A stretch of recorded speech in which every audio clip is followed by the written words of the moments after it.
I remember as a child in the early 2010s, I would hop online and go directly to all of my favorite websites to play Flash games. We had Friv, Y8, Cool Math Games, Girls Go Games, Starsu.net, GameKid Game, you name it. But one I always found myself going back to was Barbie.com. I feel like gendered marketing definitely worked on me as a kid because the more glitz, glitter, and glam that something had, the more likely I was gonna flock to it, like a moth to a bright light. Barbie had me in a chokehold, like I was a boomerang. No matter how far I would be thrown away from Barbie's website, I would always find my way back there. The Barbie website that I remember from back in 2011 to 2013, I remember it had the gimmick of it being Barbie's dream house. On the website, there were navigation tabs available to click on that led you to different areas. Looking at this Wayback Machine capture from 2011, on top of the page from left to right, the tabs were labeled Games, Videos, Closet, Bedroom, Garden, I Can Be, Shop, and of course, Virtual World, which would lead you directly to the Barbie Girls MMO available at the time. These tabs would take you directly to different parts of Barbie's dream house. Barbie's bedroom, her closet, the gaming lounge, which, by the way, I would kill to have a room like this. Just look at that cozy chair that Barbie's sitting in, and that fish thing in the corner, and a gumball machine. And these video game sound effects are pure bliss, although I'm not exactly sure where they're coming from, as I don't see any games being played that could be making those sounds. The Game Lounge wasn't the only place where games were available to play, however. The site was interactive in a way where any clickable object could direct you to one of the many games Mattel had to offer. Back when I visited the website, I usually tended to spend most of my time browsing through and playing different games under the Games tab of the site. But there was one game in particular that I felt more drawn to. It was located in Barbie's wonderful closet. A closet lined with shelves full of flashy fashion, a black void for a ceiling, and sound effects that trigger when you roll over certain objects in the room that send me flying straight back to my early childhood. Displayed nicely at the front left side of the screen is a pink mirror with a black boa tossed on top of it, and inside that mirror is an advertisement for a game. A game created for the 2009 lineup of dolls released under the Fashionistas Swap and Styles collection. A game called Barbie Fashionistas Photoshoot. The game features a lineup of 6 dolls: cutie, glam, wild, artsy, girly, and sassy. All the same dolls that existed as real-life merchandise. And can I just say, I absolutely adore the cutie doll. She's so cute and fun, and that little bear purse that she has is adorable. Like, if it existed in human size, then I would not hesitate to buy it. The gameplay is overall quite simple. The concept follows the idea of the player being a photographer who sets up a scene and photographs one of the models. To start, select a doll from the 6 available options and move on to setting up the scene for the photo shoot. In setting up the scene, you can choose from several different options for your backdrops, floors, lights, and props. Once you've created your scene, you can move on to the fun part, photographing your model. An interactive PNG of the doll that you chose is placed into the scene that you set up, and you can click and drag different parts of her body to pose it in any way you want. The real-life dolls had articulation in their knees, hips, shoulders, elbows, wrists, and head, and the same goes for the models in the game. And because you're posing PNGs in the game, the range of motion was quite limited, so most of their poses ended up looking quite stiff. It was more similar to playing with a paper doll, if anything. There's a silhouette of the model in the bottom left corner that serves as a suggestion for how you can pose the model, but I never really followed it and I just did my own thing. Once your model is posed, you click on the camera at the bottom right, frame the picture, and snap!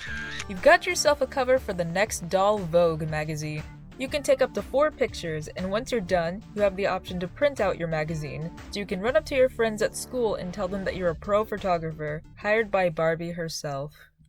Recently, I had been super curious about the production of the game and about the people behind its creation, so I did a little digging. The game was developed by Jet Morgan Games, a small company established in 2008 and based in California. They have quite an impressive resume, having a portfolio of games that they've created for other large companies and brands, such as Disney, Pixar, Marvel, Hasbro, Monster High, Ever After High, MLP Equestria Girls, Hot Wheels, and Littlest Pet Shop, just to name a few.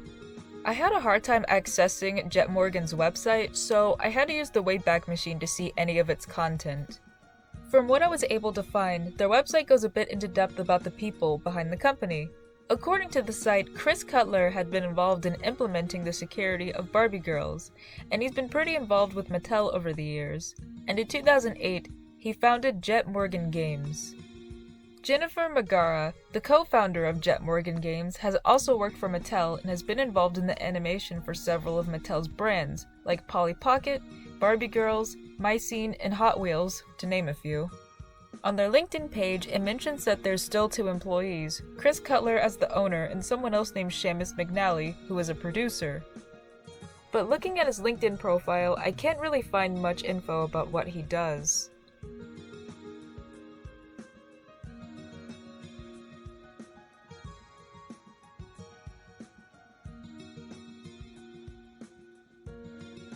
Chris Cutler's profile, however, has a little more on it.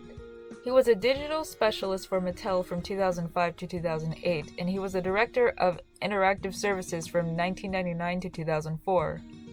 For the longest time, I wasn't sure who made Mattel's games. I just assumed that they had their own game developing department or something. I never considered that they might have gotten other companies to create games for them. But Jet Morgan Games did pretty well with the development of Fashionistas Photoshoot. Although, I'm not quite sure if Jet Morgan Games is still active or in business in present day. I couldn't get their website to load without the Wayback Machine, and by comparing the earliest capture to the most recent of their website, it hasn't changed hardly at all since 2012. The only difference that I could see is that in 2024, they only have 2 listed employees as compared to 6 in 2012. Their Facebook page hasn't been active since 2013, and according to Google Maps, their physical location in California is permanently closed. As a child, I would spend an absurd amount of time posing and playing around with the model as if she were a real doll. It was just a lot of fun to me, seeing how many wild poses I could come up with. It was my absolute favorite game on the old Barbie website, and I remember being at my babysitter's house in 2012 and playing it all the time with my sitter's daughters. I remembered they had 3 computers set up upstairs, and when we weren't playing with dolls or outside, we'd play a lot of games online and watch My Little Pony parody videos. Those girls actually introduced me to a lot of Flash game websites, so I have a lot to thank them for. But as time went on, probably sometime in 2014, I slowly stopped playing games on Barbie.com, and the relevance of Barbie Fashionistas Photoshoot in my life would slowly start to diminish. It wasn't until a while later that I reflected fondly of my days of playing the game, and I decided to visit the Barbie website once more. So I hopped onto my computer, launched up the browser, and entered a sequence of letters into the search engine that I hadn't typed out in far too long. I pressed enter, excited to play one of my favorite Flash games as a kid, only to come to the horrible realization that the website doesn't even exist anymore. Every time I tried to go to the URL for Barbie.com, I would just get redirected to Mattel's website. What is this boring corporate garbage? Where's Barbie's dream house? Where's her gaming lounge, her closet, her bedroom? And most importantly, where is Barbie Fashionistas Photoshoot? Frozone's looking for his super suit. Marlin's looking for Nemo. I'm looking for Fashionistas Photoshoot. But I don't see it. We found Nemo, we found the super suit, but where's Barbie's Fashionistas Photoshoot? Well, I hate to break it to you guys, but I believe the existence of the Barbie website that I frequented in 2011 to 2013 ceased sometime in the mid-2010s. Because these days, when I try to go to the same Barbie.com URL that I used to go to, I just get redirected to Mattel's website and to their shop for Barbie dolls. It sucks that the beauty and the charm of the old Barbie website is no longer with us, but I suppose the site design of the early 2010s Barbie website wouldn't work in a post-Flash internet, because most of the content on the old Barbie website was supported by Flash anyway, so it wouldn't be functional. But it still makes me a little sad. But at least we have programs like Ruffle and Flashpoint that allow us access to Flash games that wouldn't otherwise be playable.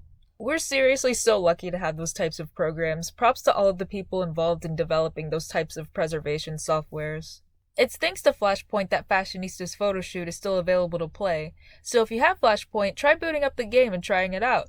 And hey, if you don't like the gameplay, you could always listen to the game's soundtrack. The soundtrack of Fashionistas Photoshoot is heavenly, honestly. It's extremely well produced for a Flash game. The sound of it is very reminiscent of the late 2000s, early 2010s music, and it fits perfectly into the more edgy aesthetic that Barbie had during that time period. My favorite as a child was the girly theme, and I would always pick her first when booting up the game, just so I could listen to her song. I still love that theme to this day, and every time I listen to it, I kinda developed a habit of pulling up this gif of a walking strawberry that I found on a NeoCity site called 99 Gift Shop. I really like that website. You should go check it out. I mean, look at him, strutting along to this song. You can't tell me this music doesn't encourage him to walk towards greatness. But these days, my definite favorite is Glam. I've spent so many class periods listening to this theme on repeat while doing my work. I even had it as an unofficial theme song for one of my characters. The song just reminds me so much of her. There have been a couple of people who have uploaded the game's soundtrack, but the ones that I usually listen to were uploaded by Faith for Disney. They uploaded the soundtracks for both Fashionistas Photoshoot 1 and 2, so if you're interested, I will link their playlist of the soundtrack uploads in the description, as well as the playlist that I created that contains both game soundtracks.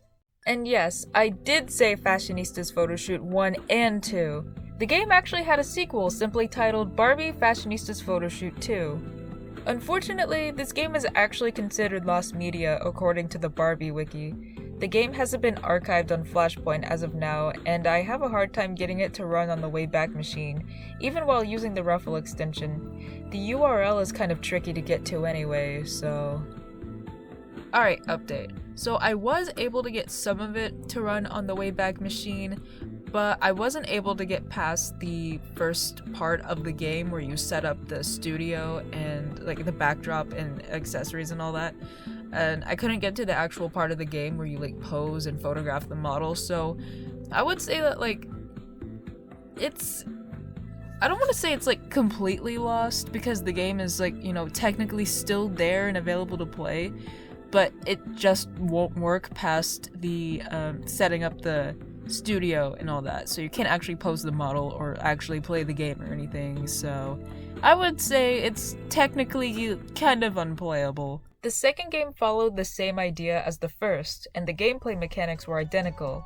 Choose a doll from a lineup of 6, set up the scene, and have fun posing the doll and taking pictures. The only difference other than music choices are the dolls. This time the lineup features Artsy, Cutie, Sporty, Sassy, Glam, and Sweetie. Some of these are the same themes as the dolls in the first game, but it's a completely different set. Fun fact, I actually used to own the Sporty doll from this game. I got her as a present on my 6th birthday, but I have no idea what happened to her. I'm pretty sure I played with her until she was absolutely destroyed, like all of my other Barbies. The music in the sequel is just as good as the first games. It's harder for me to pick a favorite out of the 6 themes, but I'd probably have to go with Cutie's theme. When I think of Barbie Fashionistas Photoshoot, I'm reminded of the good old days of my childhood. Back when the toy aisles were still pink and had the first waves of MLP G4 toys. When my biggest source of anxiety came from the possibility of my mom saying no to a sleepover at my friend's house. When I'd sit in the backseat of my mom's car as she blasted Diamonds from Rihanna and I would stare out the window, conjuring up imaginary music videos. When almost everywhere I went I would wear a pair of fake glittery fairy wings. A simpler time indeed. Barbie has had many pieces of media over the several decades she's been around, and with a brand as large as hers, there are bound to be things that would be forgotten and left in the shadows. I believe Fashionistas Photoshoot is kind of a hidden gem, one that I'm not sure a lot of people remember. I definitely don't see many people talk about it, and it's unfortunate that the second game currently isn't available to play. But I'm glad this game is still relevant in my life after missing it for several years. I would occasionally think back to it and wish to play it again. I wish Mattel and other companies did better at preserving and archiving their old content, but since they tend not to, you kinda have to rely on yourself and other people to archive things for them. So thanks to everyone who contributes to archiving bits of the internet. It's always fascinating to see how much it changes as the years go by. Delving into this game made me wish that I owned all the dolls in this lineup, because I only owned one of them, and the memory of receiving her on my 6th birthday is like the only one that I have of her. Like, I don't remember playing with her at all, so I looked up to see how much these Fashionistas dolls cost, and who was out here deciding how much these dolls are worth? Like, I found listings for like $70, $75, like one was like over $100. But I guess to be fair, the older Fashionistas dolls are probably better quality than the ones that we get today, but still. And when I was talking about the soundtrack earlier, I probably should have mentioned that I wasn't sure who composed the music for the games. I know on Jet Morgan's website from a 2012 capture on the Wayback Machine, it says that someone named Panella, I think that's how you say it, was in charge of the music and sound design for the companies and all the games that they made, so he might have been involved with the music production of Fashionistas Photoshoot 2, but I'm not quite sure. Also, while editing this video, I stumbled across the existence of Fashionistas webisodes, which is news to me. I had no idea that they had webisodes. I found a playlist featuring 14 episodes. However, it looks like it features the dolls from the second game. So I guess them having webisodes kind of makes up for the fact that the second game is sort of lost media. The Barbie wiki also gives us a rundown of the dolls' personalities, which is a nice thing to see. It's nice to see that they have personalities and that they're not just blank slates. Turns out that their names are actually what style they represent too, so that's kind of funny. And the characters in the show, like the guy characters, are just called like whatever personality trait they have, and then just tag on boy at the end, like Sporty Boy. There are some pretty talented voice actors in here too, like Sporty is voiced by Kate Higgins, and I think she also voices Barbie from Life in the Dream House and Frankie from Monster High, so that explains why I thought she kind of sounded familiar. And Laura Bailey, who voices Laguna on Monster High, she's also in the webisodes as Glam. And Stephanie Shea voices Sassy, Tara Platt voices Cutie, and Sherry Jackson voices Artsy, so that was an interesting discovery. And Sweetie is voiced by Cassandra Lee Morris. I watched the webisodes, and you know, it's personally not really my cup of tea. It's a little, you know, I know it's made for kids.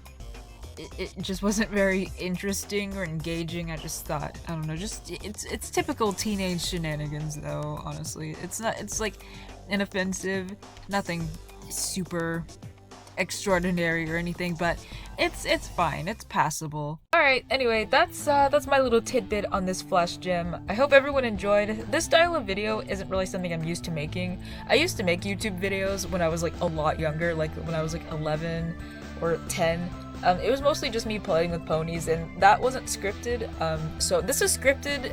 It's probably obvious because right now I'm just kind of like just talking, and I'm probably just gonna say a lot, so you can probably tell that I will be reading from a script because I feel like it's pretty easy to tell the difference between my reading voice and my, you know, just talking voice. So, but yeah, I remember back in December, I was in cinema studies class, and we had a project that we had to do where we had to make like a mini documentary about something. So I made one, and I'm kind of just gonna use like everything that I learned from making that and apply it to this video. So I had a lot of fun making that little documentary project too. So and I was like, I could do this. I feel like I could do this as like, you know, a little fun thing every once in a while. So I was like, if Barbie Fashionistas Photoshoot, I don't really see much discussion about this game online anywhere. So I was like, I should make a video about it. And like, just upload it, and just hope for the best. Hope that maybe people will like it. Probably not. I'm like maybe 12 views on this video. That'll be pretty good. I also just love this kind of like genre of video. Like there's other YouTubers that I watch who do this kind of thing. They cover like early 2000s or like 2010s content. Stuff like people like Lee Speaks, Lola Loopsy, Strawberry Sprite, Dream Jelly. I really like their channels, so I would like link them in the description. I know like me, I'm a tiny channel, and like I'm gonna tell other people to like go check out these larger channels. So but yeah, you should go check them out because they're really fun to watch. So yeah, anyway, hope you guys enjoyed. I don't know when I'm gonna make another video. I gotta get like graduation's coming up, and I gotta get all that out the way first, and then college stuff is gonna happen over the summer. So yeah, but we'll see. So yeah, thanks for watching. I'll see you guys hopefully sometime soon. So bye.